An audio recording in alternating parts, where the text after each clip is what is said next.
Magandang araw po muli sa inyong lahat. At eto, sakto. At andito ang isa sa Magic Flex, no? At Magic 7. Ayan, si Paring Jokes. Yo, what's up mga kanuli? Ayan.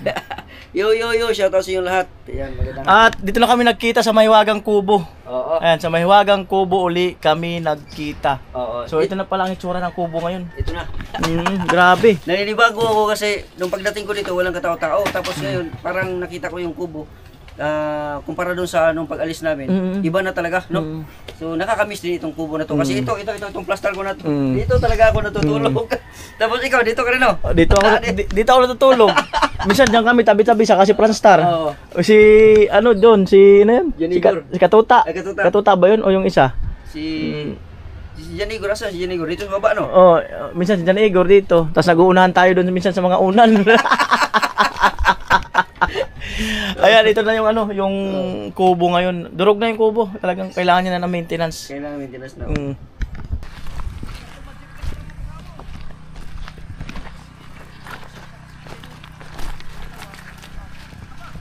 Doon! Kaya ba? Puti na! Nandun si Kanuli pa. Naulan? Wala si signal dito. Ay!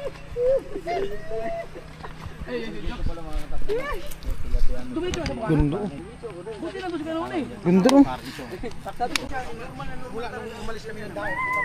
At eto mga kanuli, napakaganda ng lugar. Ano, bagong tuklas ng ano, na Idol. Ang ganda oh. Sunod yan, may bangka na yan sila dito. At ito yung ano, yung may silungan. Yan. Si Dalabasa. Sige lang, mamaya. Tapos na ako. Tapos na. Sige lang, mamaya. Oy. Makaligo na kasi 2 araw na. Manamoy niya. Masim-masim na. Sabi ni Lovely. Kain daw, pero busog pa ako. Maya-maya na lang. Uy! Grabe ang ulam, oh. Lusong muna. Lumusong na. Meron pa dyan, may adobo, Sarap magbabad niyan, lamig. Pakalamig niyan. Bagong location ng ano. Lupit. Bagong location. Ayan.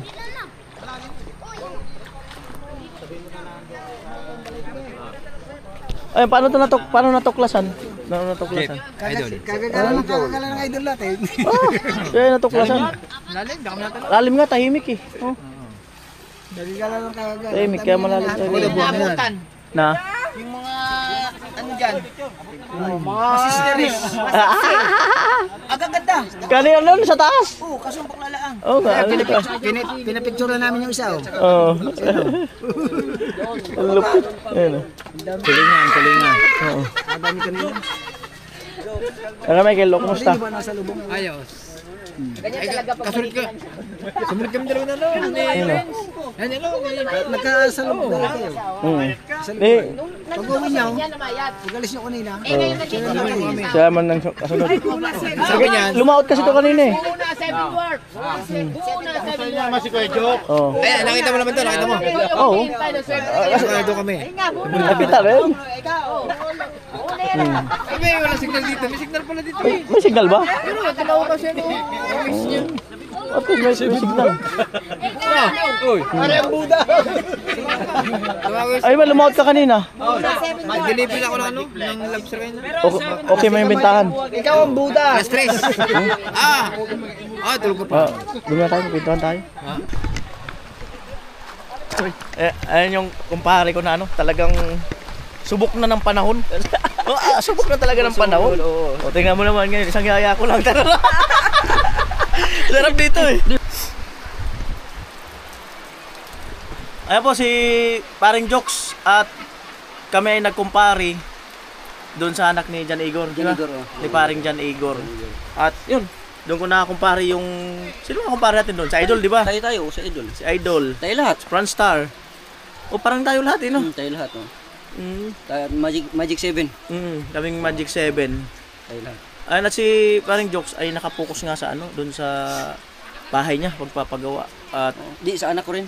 sa anak niya siyempre, kaya hindi masyado makaano ng vlog. Di ako makablog-vlog ng ano, di ako makalabas-labas kasi yung estado ni anak ko at saka yung stepfather niya medyo hindi maganda. Kaya galing Mindanao, umuwi ako dito para hatid sundo ko yung anak ko. Ako naman. Kasi doon kasi namaltrato. Yun nga, mag-focus nga siya sa vlog niya, tapos yung anak niya mapabayaan, mahirap talaga. Masakit. Masakit bilang tatay. Oo, lalo na yung anak mo na hindi ko nga pinitik yan sa tingay. Tapos yung ibang ama, ibang tao ang magano. Hindi maganda. Sabi ko, sinabihan ko sila na kung gagawin nyo yan, ipapakulong ko kayo. Ay, yung anak mo nasa iyo na ngayon. Nasa akin na ngayon. Pero sa ngayon, pinakiusapan ko muna na magsundo yung mami niya. Para masundo kasi wala ako doon eh. Kaya yun isa pre, sa dahilan na hindi ako makablog-vlog talaga. Kasi, except na lang kung halimbawa, nandun na siya, nasundo ko na, nandun sa bahay na. Sabi ko, nak, ito na, pagkain, lahat. Bahala ka lang dyan, alis mo na ako, mag-vlog ako. Yung mga ganon, mag-apply ako, yung ganon. Makakalabas ako. Pero yung simula umaga, wala. Kailangan talagang nandiyan ako sa bahay. Asikaso talaga. Asikaso. Ayan, nung kumaalala, no, talagang sa Burias Island, ay, panahon na namin. Kasalubong na lang kami, kanya-kanyang vlog. Tatlo kami niyan. Franstar, ito, at saka ako. Ang content kasi namin, sa lahat ng SUWord, ang content namin tatlo. Kami lang yung charity talaga na focus tayo. No? Ngayon, pag nung kasagsagan na yon, sa loob, pre, saan punta? Doon, sa kabila. Ikaw, doon din ako. Kasi kanya-kanyang hanap na content eh. Ang laking tulong din niya na nangyari nung panahon na yun na nandun tayo sa Burias Island para doon sa mga tao doon. Kasi as a vlogger, meron tayong mga access doon sa mga tinatawag nating sponsor ba na maaaring makatulong sa Pilipinas kasi meron kasing maraming tao na gustong tumulong, yung mga nasa ibang bansa, mga OFW na gustong tumulong, wala silang access sa mga ganun. Tayo na timingan ng vlogger na kasubaybay sila. Inano sa atin, kumbaga pinagkatiwala sa atin na lalo pag may vlog tayo na makita nila na kawawa talaga yung ganyan, gusto nilang tumulong. Tayo ang kontakin. Kaya magandang nangyari yung content natin na yun nung panahon ng pandemic. No? Ayun. At meron siyang saan ba yun? Sa Mindanao, yung bahay mo doon? Oo, sa Pinyan. Pinagpukusan niya at nakabili siya ng lupa doon. Sinong tao ngayon doon? Yung ginawa ko ring vlogger doon, yung mag-asawa, na pinagawan ko rin ng bahay. Sila ngayon nakatira ngayon doon? Hindi, sila lang naglinis-linis doon. Caretaker doon. Kasi maganda din nangyari doon sa akin nung panahon na yun. Nung nandun, dinala kasi ako na Idol Japper doon sa Pinyan. Tapos nag-viral ako doon sa bata. Nag-boom yung bata yung iniwan ng ama. Tapos wala silang makain. Tapos estudyante. Babae yun, lalaki? Oo, yung babae. Tapos sabi, nung binigyan ko ng bigas, umiyak. Tapos ngayon lang kami makakain ng ganito. Maraming bigas. Yung ganito pala. Ganitong, kasi kadalasan talaga lugaw-lugaw. Tapos pahirapan pa yung bigas na yun na para lugawin. Kasi wala talaga. Sabi ni Idol nung panahon na yun, nag-viral ako. Sabi niya, bay, pukusan mo yan. Kasi nag-viral ka. Tuwang-tuwa sa Idol nun. Kaya instead na sasama ako sa kanya pabalik yung bukana, hindi na. Nagpaiwan ka muna. Nagpaiwan ako. Sabi ko, Toy, ikaw muna mag-drive kay Idol kasi kumbaga balik muna ako dito kasi mayroon pa akong asikasuhin. Si Kautoy. Oo, si Kautoy muna yung pinaano ko doon. Sama-sama. Kaya di na bumalik si Kautoy. Siya ngayon ang sama-sama kay Idol. Ngayon, sabi na Idol, kusan mo yan kasi maganda. May chance ka na. Kasi sa amin kasi mga bataan na Idol, pagka makitaan kasi na Idol na chance na mag-click kami doon sa isang content na yun o sa isang lugar, pinapayagan kami yan, sinasabihan kami yan na sige, i-ano mo yan, i-go mo yan, ituloy-tuloy mo yan kasi magandang chance na yan na para mag-boom yung channel mo. Kaya yun yung nangyari sa akin sa Mindanao. Ang lakas nga nun. Lakas nun. Pag mag-premiere ako nun, 2.7. Pero ngayon, ilang taon yung bata na yun nung na-vlog mo yun? Ano yun? 13 years old. 13 years old. So ilang taon na siya ngayon? Siguro mga 15 na yun, 16. Mga ganun. Hindi ko kasi nakapanood. Pero may mga magulang pa yun. Meron siyang magulang pero hiwalay. Hiwalay. Kasi yung nanay, sa palengke, kung saan-saan lang nagtinda-tinda. Tapos, yun lang. Hirap ay pag probinsya, mahirap ang source of income. Yung pasok ng pera doon mahirap. Kaya sa mga bata, 4 ata yung bata, no? 5. Kaya nung dumating ako doon, tuntua talaga yung pamilya na yun. Na maraming sumuporta din nun, padalang bigas. Ang pinaka-importante sa kanila, bigas eh.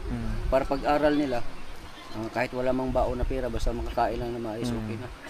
Kaya yun ang ganda nun. Matagal ka rin doon eh, no? Oo, ganda no.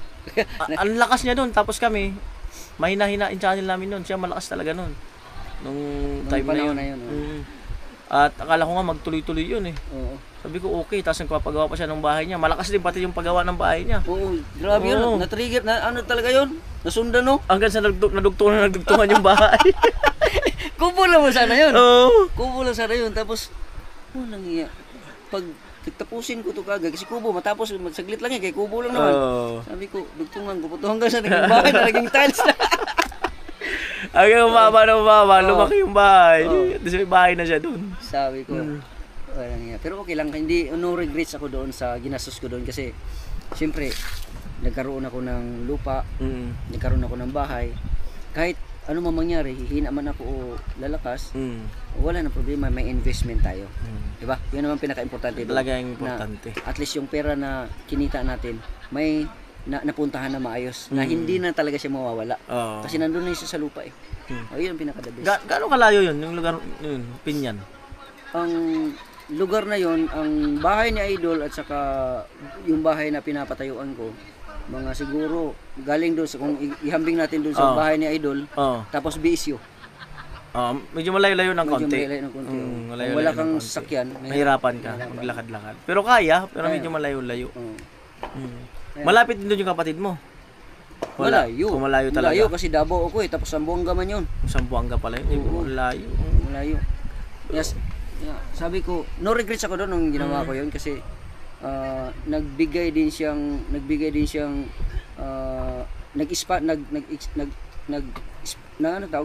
lumakas yung channel ko noon. No, kahit hindi ako sumama kay Idol, kahit wala ako doon sa Bukana, nabigyan talaga ako ng break no na talagang lumakas yung channel ko nung panahon na yun. Ganun lang naman sa vlog eh. Yung minsan hina ka, lalakas. Ganun lang talaga yun. Tsamba-tsamba lang. Pero ang pinaka-importante doon, kahit tsamba-tsamba may lalakas hina, ang pinaka-importante doon yung ating mindset ba na tumulong. Yun ang pinaka-ano doon, yung pinaka-the best talaga doon na kahit di man tayo mayaman, hindi man tayo yung milyonaryo sa pamamagitan ng ating channel, kahit pa paano nakatulong tayo sa iba. Makashare. No? Yun yung pinaka-the best doon. Masarap sa pakiramdam. Oo. Kaya sabi ko, balang araw pa. Kasi sa ngayon medyo naglaylo ako doon sa charity kasi siyempre charity kasi kailangan din ng malaking budget nun. Kailangan talaga kasi unang-una pagpunta mo doon sa isang pamilya, may makita kang pamilya na hindi maganda ang katayuan, na talagang nangangailangan talagang magbibitaw ka ng pera mo eh. Alangan thank you lang yung vlog. hindi pwede yun kasi ang mangyari kasi noon parang ano yan, yung porn, ano yan, yung poverty porn. Pinagkakitaan mo lang siya. Wala kang binigay. Papasok doon ng poverty porn. Pero sa atin kasi, pag once na i-vlog natin, kailangan talagang, meron ka talagang itutulong. Meron ka talagang ibibigay. Kaya hindi talaga maiwasan sa amin na i-vlog din namin, mag-video kami, kasi nga, parang, ano na yun eh, parang resibo na yun eh. Kasi meron tayong mga sponsor na, yung pinagkatiwalaan tayo, di ba? Yung mga sponsor na halimbawa nagbibigay sa atin sponsor, ito may pundo tayo para sa ganyan-ganyan. Tapos ikaw nang bahala niyan. Pag makita nila, "Oy, sige yan, bigyan kita, padalhan kita." So siyempre kailangan nating i-vlog 'yun, di ba? Minsan kinu-question ng mga ano 'yun, yung mga basher, no? Yung minsan kasi naghahanap nun, yung hindi naman sa kanilang pera. Hindi sa kanilang pera, yun yung naghahanap nun eh. Pero yung sponsor, wala. Hindi yan magtatanong ng ganyan. Hindi magtatanong yun kasi alam naman nila na talagang tinutulong natin kasi tayo kasi may resibo eh. May resibo tayo. Bukod doon sa resibo na video na ipinakita natin, meron pa tayong ibinibigay doon sa sponsor na ito. Resibo, bilang yan. Kahit piso yan, ibabalik natin doon sa, ibibigay natin doon sa, ngayon ang hindi naintindihan ng mga ibang nagbabas, no? Saka ano yun? Yung bus na yun, dagdag lang yun. Dagdag, Pero kung yung bus na yan sa ano, na-appreciate ko yung basher nung nag-Facebook na ako. Totoo talaga yun, pre. Na. Oh, pag mag-Facebook ka tapos may basher ka, automatic yan pre. Pag lalo na kung marami kang basher, grabe pre. Talagang ano talagang Facebook mo ang bilis umangat yung views. Oh, pre. Oh, ganun talaga. Doon ko na-appreciate kasi dati parang sabi nila ganyan pag may basher edi ano yan tulong yan sa ano pero di ko na-appreciate masyado yun eh. Parang walang ano siya, walang effect eh. No, nalaman ko siya na may effect talaga siya pag sa Facebook. Oh, pagka marami kang basher, maraming question doon sa mga ginagawa mo. O kasi nabibisi yung ano mo eh, yung comment section. Sabi ko ayos sa Facebook. So yun pala ay ano sa Facebook. Sa Facebook kasi si Parang Jokes nagpo-focus kasi madali lang eh. Madali lang oh. Kasi seconds, pwede ka na mag-upload ng seconds lang, 8 seconds. Seconds 10, lang 15. makaano ka na. Pero yung trabaho mo sa ibang bansa, namimiss mo rin. Namimiss ko rin pre, yun nga, plano ko nga na ano, kasi itong pagbablog kasi, kumbaga ups and down. Tapos ngayon, hindi naman natin pwedeng pagkatiwala na lang doon sa ganitong sitwasyon. Kasi yung anak ko, siyempre, patanda niya, mag-aaral sa high school, college. So, kailangan ko ng pundo. Kasi ayaw kong matulad sa akin yung anak ko na katulad sa akin ba na walang ama, na walang suporta. Kasi 3 years old pala ako, wala akong ama. Tapos, walang suporta. Ayaw kong maranasan ng anak ko yung gano'n. Kaya sa ngayon pa lang, paghahandaan ko na. Kasi ang pag-abroad kasi pwede ka makaipon doon ng ano ng maganda-gandang kita. Kasi buwanan, sureball na. No, at the same time pwede ka rin mag-vlog doon kung ano man, di ba? Kasi monetize ka na eh. Yeah, yun yung ano ko ngayon, yung aking goal ngayon. Saka medyo madali lang yung Facebook tapos nababantayan yung anak niya. Oo. Sa ngayon. Papagawa ka ng bahay mo. Yung ilang palapag na yun. Hindi. Sa totoo lang, yung pinapagawa ko doon sa bahay, kita din ng YouTube yun. Bininta ko si Sino? si Calburo. Ay, oo, yung motor mo na isa. Bininta ko si Calburo. Instead na gamitin ko sa iba, sabi ko sa bahay na lang para kahit paano makikita ko pa rin siya. Di ba? Kasi kung gamitin ko sa iba tapos hindi mag-click, baka naman manginayang na naman ako, sasakit na naman damdamin ko. At least nandun. Oo, nandun lang. Nandun yung Nandiyan na sa bahay. ano. Sige lang, okay lang yun. So ayun mga kanoli, no? Kasi tatlo nga kami, si Joke saka si Franstar. At minsan nga inisip namin magpunta ng Bohol, kaya lang di pa rin talaga nangyayari kasi nga pare-parehas busy. Hindi, Tsaka malayo. Layo. Siya Luzon, ako Davao, tapos si Franstar naman sa Visayas. Luzon, Visayas, Mindanao tayong tatlo eh. Kaya mahirap talaga yung magsama kaming tatlo. Kumbaga tinatawag kami dati na Three Musketeers, no? Oo. At ayun, si Franstar kahit pa paano nag-upload pa rin. Talagang sabi nga kanina ni Paring Jokes, doon kami sa may kubo, na may wagang kubo. Ikaw pre, buti ka pa kahit pa paano yun nga nagtutuloy-tuloy yung ano mo. Ayun sabi niya sa akin. Yan, masaya din tayo no na isa sa kasama natin na talagang nag-boom, no. Nag-success, no. Success na yun pre, hindi na ano yan pre, success na yun. Success na kaya to? Success na yun pre. Ano na yan, consistency na lang ang kailangan yan. Kasi nandiyan ka na eh. Meron ka ng supporter talaga na solid din. Tapos naka ano ka na rin ng team mo, nakabuo ka ng team mo. Success na yun pre. Tuloy-tuloy. Masaya kami ni Franstar na isa sa kasama namin na talagang nag-boom na. Kasi nung nandun kami sa boarding house, dati sa Bukana, nag-uusap talaga kami. Dami naming pinagkikwentuhan doon, dami naming pinag-uusapan. Tayo yung Bukana Borders. Bukana Borders. Kami yung Bukana Borders. Nung nag-umpisa talaga kami, magkakasama kaming tatlo. Yun nga yung kwento ko doon sa isang vlog ko. Yun nga yung minsan ang sinasahod namin noon magkano lang sa isang buwan, tapos kakapusing kami sa pang-ulam. Patak-patak kami siya, ako sa si Franstar. Yung literal na nasa boarding house talaga. As in, parang estudyante. Ganun na ganun. Naalala mo ba yung umiyak ako dati? Oo.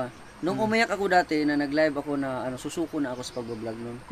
Kakaumpisa ko pa lang pero susuko na ako. Bakit ako sumuko noon? Kasi wala na ako makain. Wala na ako pambayad doon sa boarding house namin. Kaya sabi ko kay Franstar, bay, aalis na ako. Kaya magpaalam na ako muna sa live. Ayun, nag-live ako. Good thing naman na may nangyari na gano'n na pag live ko, lumakas yung views ko nung panahon na yun. Oo nga, oo. Tas si shout out kay Ma'am Pink Rosani dahil binigyan ako ng pagkakataon na magtuloy-tuloy daw ako na mag-vlog. Pinadala niya ako ng pera para bumili ng cellphone para may pang-vlog ako.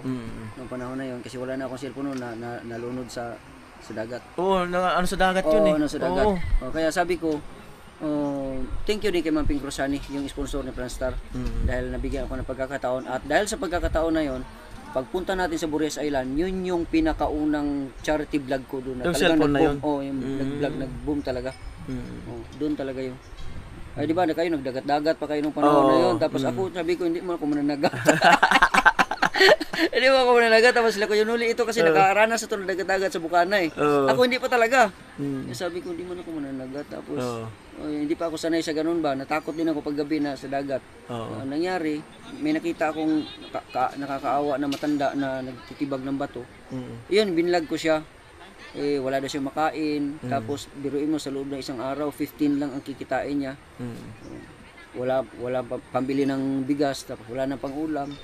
Kaya sabi ko, binigyan ko siya ng bigas, groceries, yan, pera. Yun, nag-boom din. Ayun yung nasa baba nun ni Karotman. Si Nanay Pilisa. Oo, Nanay Pilisa. Sa baba. Oo, yun nga pala. Yun yung pinakauna kong charity. No, tapos yung sunod yung doon sa yung kinagat ka ng langgam. Oo. Kinagat ka ng langgam. Kinagat ako langgam doon. Mamihirang buhay. Oo. Ganun talaga yung mga experience namin. Talagang hard work talaga yung ginawa namin. Sa pagbablog kasi lalo na kung nag-umpisa ka pa, hindi talaga hindi yung basta-basta ka lang vlog ng vlog talaga. Kailangan talaga meron talagang halong concentrate ka talaga. Hindi pwede yung vlog ka ngayon tapos sunod na araw wala naman. Hindi pwede yung sinabi mong consistency. Consistency, kailangan talaga. Saka yung sinabi mo sa akin na nung sa akin ay success na daw. Oo. Pero ako parang hindi ko pa sa iniisip na success. Iwan ko ba? Pero yung maganda na natouch ako dun sinabi niya, yan pre, success na yan, sabi niya. Consistency na lang. Oo. Yun, maganda yan. Pero maganda yung consistent naman siya. Masipag, malakas mag-upload, talagang believe talaga kami lahat na mga kasamahan niya, believe sa kanya dahil lang nakita namin yung sipag ba, yung dedication sa trabaho. Katulad ngayon, kahit nandito kami sa isang lugar na naligo-ligo kami, pero ayun, gumagawa siya ng vlog. Yung iba naligo na ako, hindi nagba-vlog. Believe talaga. Yung iba nag-enjoy pero ako nag-vlog. Yung sinasabi dati namin na antayin niyo si Kuya Nuli na kausapin yung langgam-langgam. Pero dahil doon, ibig sabihin doon, sipag yun. Sipag yun. Na ibig sabihin doon ba na wala siyang pinipili na vlog. Talagang nandun yung kanyang yung dedication talaga sa pag-vlog. No? Kaya maano man yan o anong klase mong vlog yan. Kaya yun, natamasan na niya ngayon yung tagumpay. Tagumpay na yan, pre. Tagumpay na ba yun? Tagumpay na yan, pre. Salamat thank you God kung success man to or tagumpay. Thank God. Salamat kung ganun. Yeah, congrats doon, pre. Kasi salamat rin, pre. At yun yung siyempre yung career mo rin. Kasi yung kasama tayo. Anong ma-advise mo sa akin? Yung teka lang.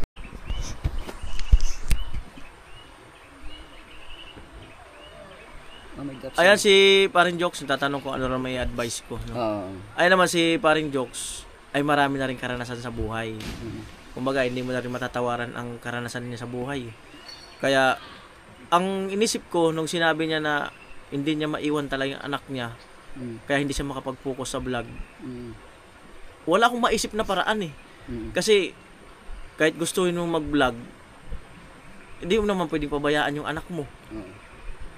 Paano ka gumawa ng content kung nasa isip mo yung anak mo doon na may nangyayaring ganun. Kaya parang wala talaga akong may advice sa kanya. Kanina pa inisip ko na ano kaya pwede kong may advice kay Paring Jokes.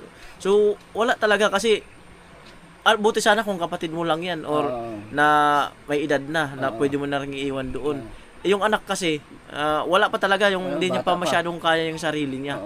So kaya kung siguro pag dumating yung time na meron na siya mapag-iiwanan ng anak niya, siguro, so, ganun pa rin siguro, pre, yung mga dating strategy natin, ganun pa rin.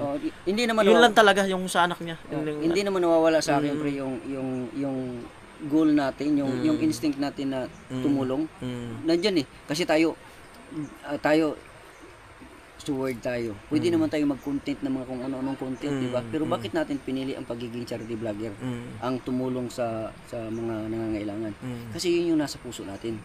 Di ba? So, hindi nawawala yan. Although, nag-ship ako ng content ngayon, minsan, yung patawa, minsan magic, minsan yung... Yung mga magic mo, paano ginagawa yun? Edit lang yung pre. Yung mga magic Editing na lang yan. yun, editing Nagtataka rin ako sa mga magic na yan. Mirang buhay na yan. Ay, uwian na pala. Ay, pre, salamat. Ay, Marami salamat. sa bibigay ng time. Oh, napasama Mamaya, ako.